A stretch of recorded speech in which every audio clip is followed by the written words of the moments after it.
At 11:23 in the evening on March 27th, Iranian forces launched what appeared to be a limited salvo of approximately 20 ballistic missiles toward northern Israel.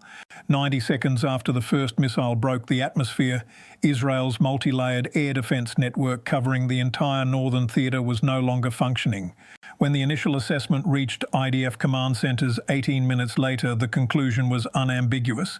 Iran had not simply overwhelmed the system with numbers, it had systematically disabled the architecture itself through a coordinated electronic and kinetic attack sequence that defense analysts at the Pentagon had repeatedly assured Israeli counterparts was operationally impossible to execute. Subscribe to the channel right now and turn on notifications before going any further. What happened over northern Israel on March 27th is not simply a tactical development in an ongoing conflict. It is a fundamental revision of what adversaries can achieve against integrated air defense systems that the United States and its allies have spent 4 decades and approximately $200 billion constructing. The pace at which the operational picture is diverging from official communications means viewers cannot afford to be behind this analysis when the next wave demonstrates capabilities that rewrite the assumptions governing missile defense doctrine across every theater where American forces operate. To understand the full weight of what Iran accomplished, it is necessary to first understand what Israel's air defense architecture actually represents, because this was not a penetration of a single radar station or the destruction of one interceptor battery. It was the systematic neutralization of an integrated network designed specifically to prevent exactly this kind of catastrophic failure. Israel operates what defense specialists consider the most sophisticated layered air defense system currently deployed anywhere on Earth. The architecture consists of 4 distinct tiers, each engineered to engage threats at different altitudes and ranges. Arrow 3 intercepts ballistic missiles during their exoatmospheric flight phase above 100 kilometers altitude. Arrow 2 engages threats between 40 and 100 kilometers. David's Sling targets medium-range missiles and large-caliber rockets between 40 and 300 kilometers. Iron Dome handles short-range threats below 40 kilometers. These systems do not function independently. They operate as an integrated network, sharing radar data, threat tracking information, and engagement coordination through a central command and control architecture known as Citadel. When one system detects an incoming threat, all systems receive that data simultaneously. When one system determines it cannot achieve a successful intercept, the network automatically hands off engagement responsibility to the next appropriate tier. This redundancy architecture was designed explicitly to prevent the kind of systemic failure that occurred on March 27th.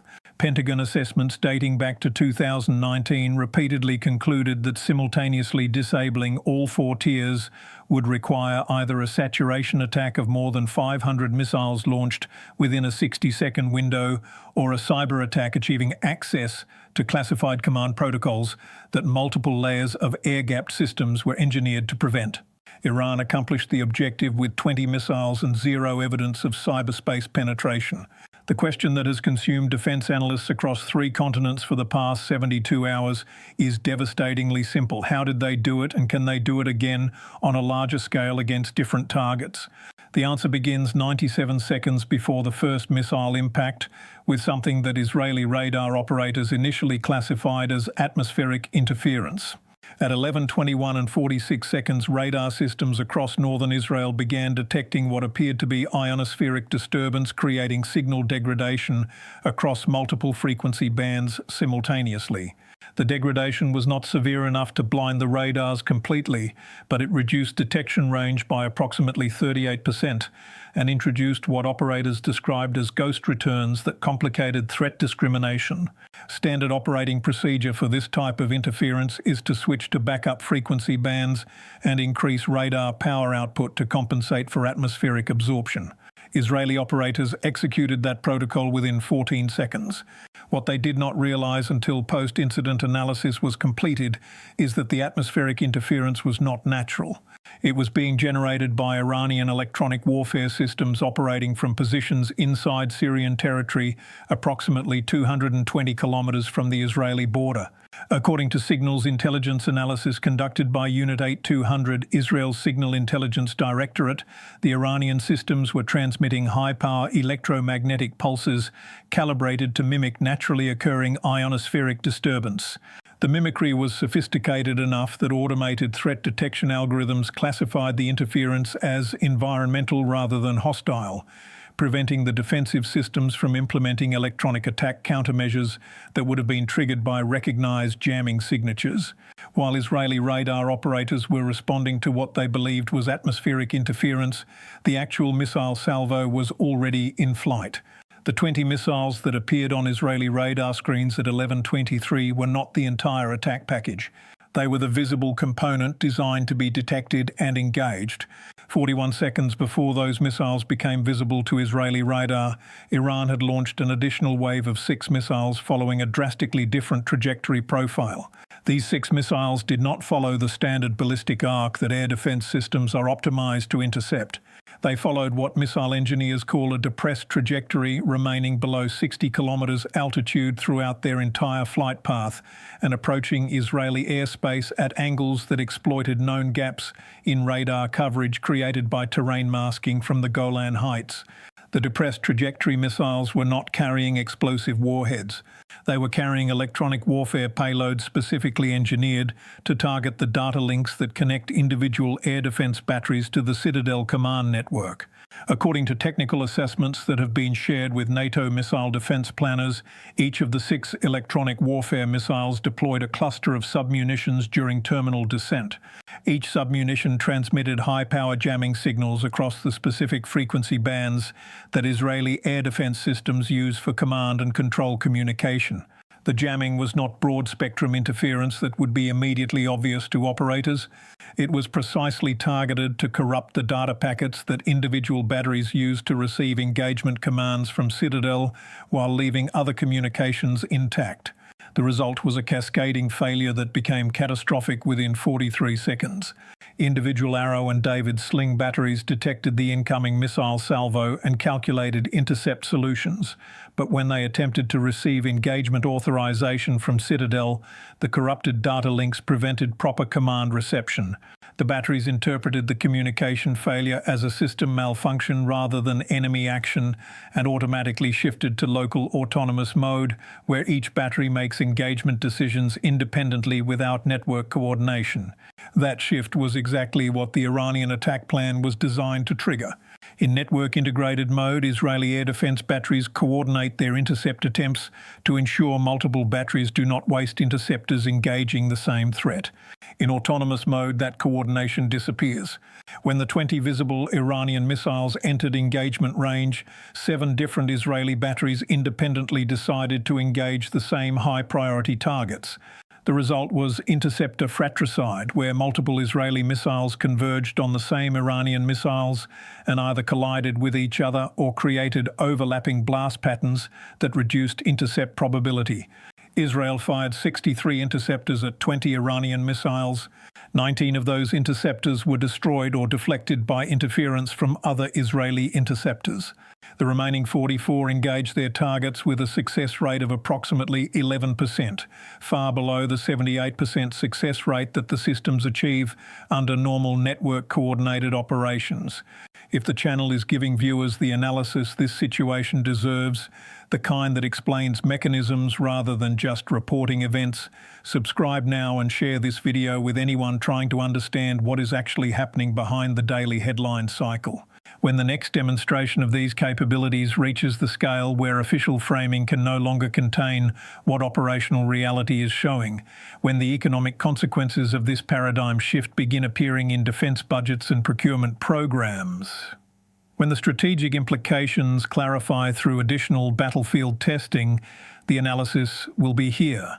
Now to the question that has generated urgent classified briefings across the Pentagon, NATO headquarters and allied defense ministries in 8 countries.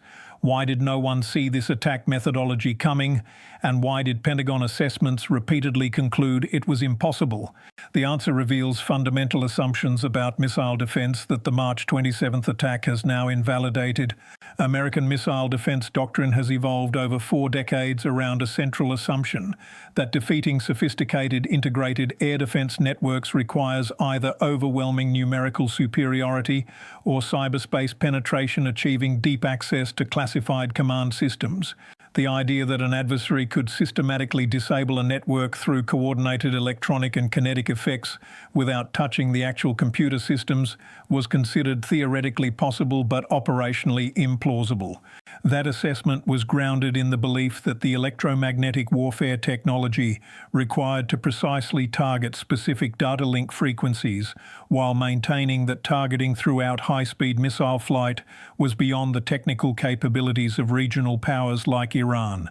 Pentagon assessments as recently as November 2024 concluded that Iran possessed jammers capable of broad-spectrum interference, but lacked the precision guidance and real-time frequency agility necessary to corrupt specific military data links without being immediately detected and countered. The March 27th attack demonstrated that assessment was catastrophically wrong. Iranian missile technology has undergone a generational leap that Western intelligence agencies either failed to detect or failed to assess correctly. The electronic warfare submunitions deployed during the attack were not crude jammers broadcasting across wide frequency ranges. They were precision instruments capable of analyzing Israeli communications in real time, identifying the specific frequencies and protocols being used for battery-to-command center data links, and generating interference patterns specifically calibrated to corrupt those links, while leaving other communications functioning normally enough to prevent immediate recognition of enemy action. The engineering required to package that capability into a submunition that can survive ballistic missile re-entry, deploy at the correct altitude, and maintain stable transmission while descending toward the target area represents a technical achievement that closes the gap between Iranian capabilities and advanced Western systems by approximately 7 to 10 years, compared to where intelligence assessments believed Iranian technology stood as of January 2025. The economic consequences of what happened on March 27th extend far beyond the immediate cost of the interceptors that Israel expended.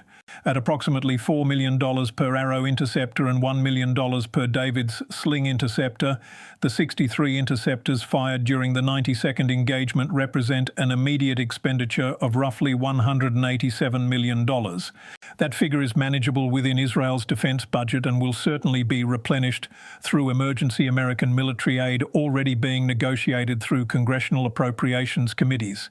The larger economic impact emerges from what the attack reveals about the viability of current missile defense architectures and the implications for defense procurement across every nation relying on similar systems. The United States has exported integrated air defense technology based on the same network architecture that failed over northern Israel to 17 allied nations. Japan, South Korea, Saudi Arabia, the United Arab Emirates, Poland and Romania have collectively invested approximately $68 billion in air defense systems built around the assumption that network integration provides resilience against sophisticated attacks. That assumption is now operationally questionable. If Iranian technology can systematically disable Israeli defenses through coordinated electronic and kinetic attack, the same methodology can be adapted to target American Patriot batteries, Japanese Aegis systems, and European SAM-T networks. Every nation that has invested in these architectures now faces a strategic choice: accept that current systems are vulnerable to this attack methodology and begin developing countermeasures, or undertake comprehensive modernization programs to redesign network architectures around communication systems that are resistant to the kind of precision jamming Iran demonstrated. The cost of that modernization across allied nations could reach $300 billion over the next decade. That figure does not account for the opportunity cost of diverting resources from other defense priorities or the economic disruption created by the time gap between recognizing vulnerability and fielding effective countermeasures. For ordinary people watching defense budgets consume increasing percentages of national spending, the translation is direct and measurable. The United States currently allocates approximately $147 billion annually to missile defense research, procurement, and operations. If the lesson from March 27th is that current architectures require fundamental redesign, that figure could increase by $30 to $50 billion annually beginning in fiscal year 2027. Those increases translate directly into federal budget pressures that affect domestic spending, tax policy and deficit calculations. For allied nations operating under fiscal constraints more severe than American budgets, the choice between accepting vulnerability and finding resources for system modernization creates political and economic pressures that will reshape defense planning for the remainder of the decade. The broader strategic question that emerges from assembling all of these elements is the one that analysts across the ideological spectrum are beginning to ask with increasing urgency. Does the March 27th attack represent the beginning of a fundamental shift in the balance between offensive missile technology and defensive systems? And if so, what does that shift mean for deterrence frameworks that have maintained strategic stability for 4 decades? The mathematics of missile defense have always favored the offense.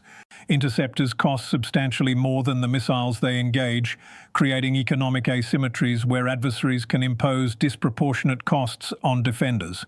But that asymmetry was considered manageable as long as defensive systems maintained high intercept probabilities.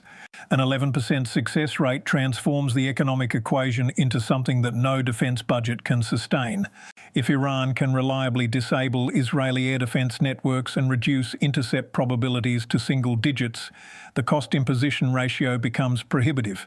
Israel cannot afford to fire 63 interceptors to stop 2 missiles. No nation can afford that mathematics at scale. The deterrence implications extend beyond the immediate Israeli-Iranian confrontation.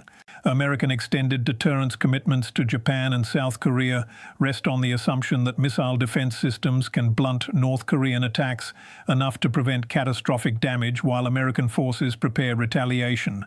If North Korea develops similar electronic warfare capabilities to what Iran demonstrated, the credibility of American defense commitments becomes operationally questionable.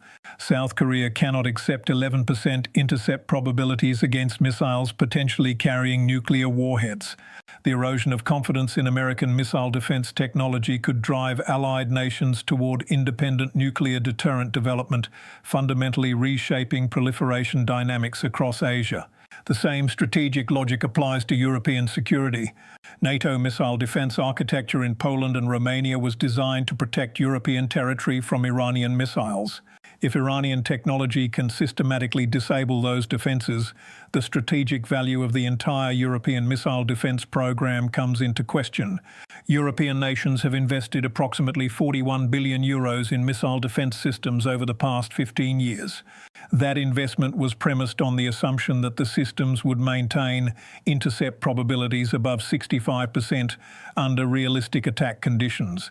March 27th suggests that assumption may no longer hold against adversaries employing coordinated electronic warfare and kinetic attack methodologies. The response from the Pentagon and allied defense ministries has been a combination of public reassurance and private alarm. Official statements have emphasized that Israeli air defense systems successfully intercepted the majority of incoming missiles and that the engagement demonstrated the value of layered defense architectures. Those statements are technically accurate but strategically misleading. The fact that some interceptors achieved successful engagements does not address the systemic vulnerability that Iran exploited or provide reassurance that similar attacks cannot be executed on larger scales with more catastrophic results. Behind closed briefing room doors, the conversation is substantially different. According to defense officials who spoke on condition of anonymity, the Pentagon has initiated a comprehensive review of American missile defense architectures to identify similar vulnerabilities to coordinated electronic warfare and kinetic attack. That review is being conducted under emergency classification protocols typically reserved for active combat operations, indicating the severity with which defense leadership is treating the implications of what Iran demonstrated. The review is examining not only the technical vulnerabilities that enabled the Iranian attack, but also the intelligence failures that prevented Western agencies from accurately assessing Iranian electronic warfare capabilities. The fact that Iran achieved a 7 to 10-year advancement in technology without triggering intelligence warnings represents a counterintelligence and technical assessment failure that demands explanation. Either Iranian development programs are being conducted with operational security substantially better than Western intelligence assumed, or the indicators of advanced development were present but were misinterpreted or dismissed as implausible. Neither explanation provides comfort to defense planners responsible for assessing future threats. Here is where the complete operational picture stands 72 hours after Iran disabled Israel's northern air defense network in 90 seconds, using a coordinated attack methodology that Pentagon assessments concluded was impossible. Iran demonstrated the capability to systematically neutralize integrated air defense systems through precision electronic warfare combined with kinetic attack, reducing Israeli intercept probabilities from 78% to 11%. The attack validated Iranian possession of advanced electronic warfare technology that closes the capability gap with Western systems by 7 to 10 years. The strategic and economic implications extend across every theatre where nations rely on network-integrated missile defence architectures, potentially requiring $300 billion in modernisation spending over the next decade. And perhaps most significantly, the fundamental assumptions governing missile defence doctrine and deterrence frameworks built around defensive systems are now operationally questionable in ways that no public statement from defence officials has adequately addressed. Subscribe to the channel and turn on notifications. When the next demonstration of these capabilities reaches the scale that official framing cannot contain, when the economic consequences begin appearing in defense budgets and allied procurement decisions, when the strategic implications clarify through additional operational testing, the analysis will be here. Evidence first. What it means for viewers always. Leave one question in the comments before going. Can current missile defense architectures be adapted to counter-coordinated electronic warfare and kinetic attack methodologies? Or is the operational paradigm being tested beyond the limits it was designed to survive? Every response gets read and considered. This is the analysis that documents what operational reality shows, regardless of what official communications emphasize.